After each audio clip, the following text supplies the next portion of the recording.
Fala, Boulders e ouvintes! Aqui quem fala é Cibele Santos, do grupo Engaja Boulders. Nesse segundo episódio dessa série de podcasts que promete ser um sucesso, trazendo conteúdos excelentes sobre a comunicação. E hoje o conteúdo será ministrado pelo Rafael, trazendo o tema sobre comunicação não violenta. Já ouviu falar sobre esse assunto? Então vamos conhecer. Olá, Boulders! Hoje vamos conversar um pouquinho sobre CNV, ou Comunicação Não Violenta, pode ser definido como um conjunto de práticas e conceitos que auxiliam em relacionamentos interpessoais, sobretudo em situações de forte carga emocional ou conflituosa. A prática foi criada por Marshall Rosenberg, um escritor americano, o qual detalhou tudo em seu livro Comunicação Não Violenta.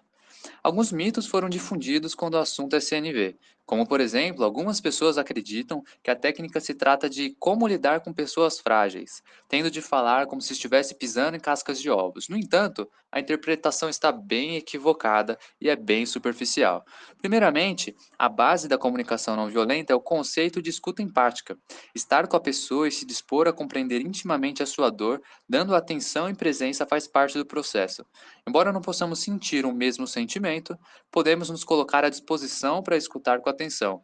Nesse mundo repleto de estímulos e cobranças, mal conseguimos prestar atenção na fala de outra pessoa sem já pensar uma resposta ou nos perdermos em pensamentos que vêm e vão. Por esse motivo, praticar a comunicação não violenta é muito desafiador. Tenho de lidar com a frustração de não ter uma solução para quem está desabafando comigo, pois a minha vivência é completamente diferente da vivência do outro e o que funciona para mim talvez não fará tanto sentido para outra pessoa. A prática consiste em estar presente, próximo e disponível emocionalmente, sem dar nenhum tipo de conselho ou sugestão, salvo exceções, mas vai da sensibilidade de qualquer um. Caso você seja adepto da meditação ou já tenha tentado, talvez se lembre das práticas de mindfulness, sobre estar presente e consciente sobre as próprias emoções, sensações e sentimentos. Essa também faz parte do processo de comunicação não violenta. Quem nunca foi compartilhar com alguém uma frustração ou infortúnio e a pessoa falou: Nossa, e eu então? Ignorou completamente o que você sentia e o que você falou. No livro, isso é denominado de roubo de protagonismo, onde quem escuta começa a falar suas próprias experiências e esquece de escutar quem precisa ser escutado. É muito frustrante se abrir com alguém e ser ignorado ou taxado como frescurento. Não existe comparação entre dores e uma não é maior que a outra e vice-versa. São apenas dores diferentes. A abordagem traz novas perspectivas e paradigmas. Nem sempre quem desabafa ou ataca verbalmente alguém precisa de uma solução. Às vezes, só precisa tomar consciência do que está sentindo, pois vivemos numa sociedade com um analfabetismo emocional, que geralmente sabemos poucas dúzias de sentimentos e emoções, e não sabendo como nomeá-las, não encontramos formas de expressá-las corretamente, gerando um estresse, uma angústia ou ansiedade. Quando o ouvinte auxilia o locutor a compreender seus sentimentos, meramente repetindo o que foi falado e qual a percepção sobre a emoção contida no contexto, ele ajuda imensamente. Todos os sentimentos conflituosos ou agressivos possuem alguma necessidade não atendida, e basta que a pessoa tome consciência sobre ela para que esse turbilhão emocional se dissolva. Eu já utilizei várias vezes essa abordagem na minha vida, deu muito certo, e eu aprendi três coisas as quais eu vou compartilhar aqui com você. A primeira delas: CNV é uma ferramenta e não uma filosofia de vida. Às vezes é muito desgastante lidar com emoções densas e profundas, exigindo uma concentração e esforço que demandam muita energia. Em seu livro, Marshall fala sobre uma analogia no que se trata esse ponto. Quando uma pessoa está carregada emocionalmente, é como se ela estivesse com um copo cheio.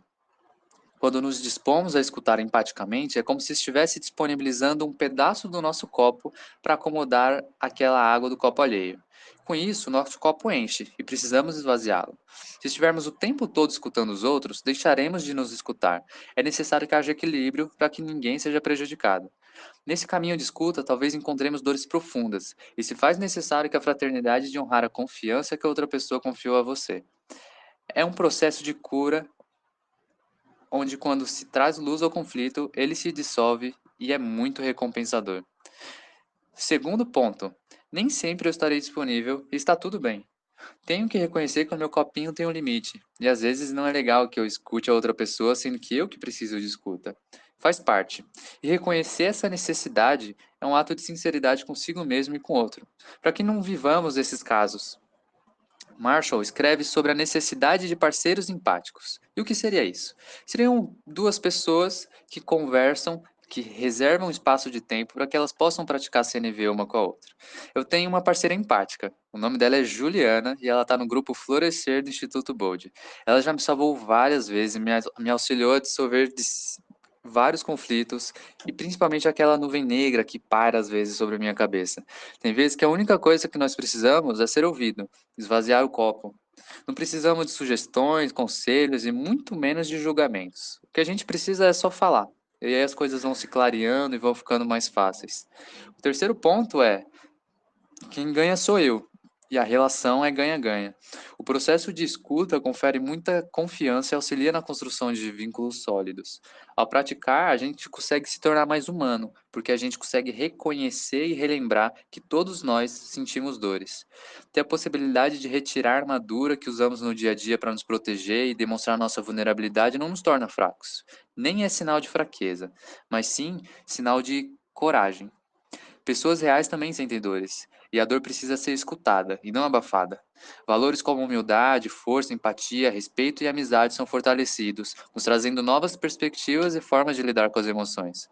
Brené Brown fala em seu livro A Coragem de Ser Imperfeito o quão prejudicial é essa armadura que nos sufoca, e como isso tem sido primordial para as ondas de ansiedade e depressão vivenciadas atualmente na nossa sociedade.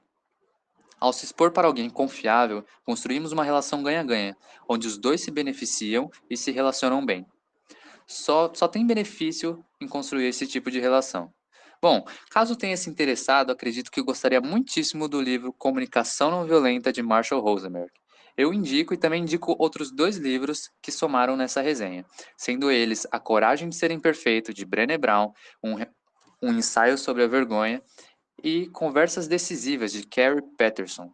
Até mais! Muito obrigada, Rafael, por trazer conteúdos tão ricos de informações. E aí, gostaram? Então, fiquem atentos nessa série de podcasts de comunicação que serão lançados na nossa plataforma do YouTube, intitulado como Plataforma Podcast.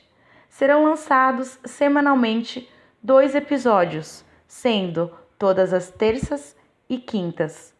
E é com isso que eu encerro. Muito obrigada e até breve.